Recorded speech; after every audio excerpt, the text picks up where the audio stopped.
যদি বলা হয় বাংলাদেশের গেমিং কমিউনিটির ভিতরে সবচাইতে বেশি হাইপ তোলা কন্টেন্ট ক্রিয়েটর কে, তখন আমরা নিঃসন্দেহে গর্ব করে বলতে পারি আমাদের একজন বাংলাদেশ টপ 1 আর একজন মিস্টার ট্রিপলার আছে। তাদেরকে বাংলাদেশের মানুষ এত এত ভালোবাসে যে তারা যেখানে যাবে সেখানেই তাদের লাখ লাখ ফ্যান ফলোয়ার্স গিয়ে হাইপ তুলে ফেলবে।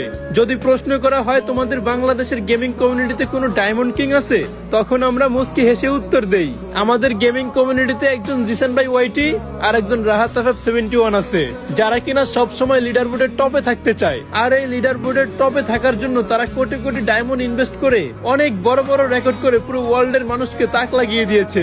যখন কাউকে দেখে যে ঠাট্টা করে বলতেছে বাংলাদেশ সার্ভারে কোনো স্নাইপার কিং নাই, তখন তাদের মুখের উপর পাল্টা জবাব দিয়ে বলি আমাদের বাংলাদেশ সার্ভারে একজন ইটস কাব্য আর একজন কুরুল গেমিং আছে, যাদের চোখ ধাঁধানো স্নাইপিং করা দেখলে মনে হয় যেন বিটুকের গেম প্লে দেখতেছি। যদি কেউ আমাদেরকে বলে যে তোমাদের বাংলাদেশের গেমিং কমিউনিটিতে হয়তো ফ্রি ফায়ার নিয়ে কেউ ফানি কন্টেন্ট ক্রিয়েট করে না, তখন আমরা হতাশা ভরা চোখ নিয়ে নিচের দিকে তাকিয়ে বলি আমাদের গেমিং কমিউনিটিতে ছিল গেমিং উইথ তালহা, বটলা নাহিদ, পুরো রুবেল, মামা গেমিং সহ আরো অনেক ফানি কন্টেন্ট ক্রিয়েটর। একটা সময় ওনাদের ভিডিও না দেখলে পেটের ভাত হজম হতো না, আর আজ বহুদিন হয়ে গেল তারা কোনো ভিডিও আপলোড দেয় না, আর আমরাও একটু মন খুলে হাসতে পারি না। আর হ্যাঁ, তোমাদের পছন্দের ইউটিউবার কে কমেন্টে বলতে ভুলো না। তবে হ্যাঁ, কম দামে দ্রুত ডায়মন্ড টপ আপ করার জন্য কিন্তু প্লে স্টোরে থাকা বট টপ আপই সেরা।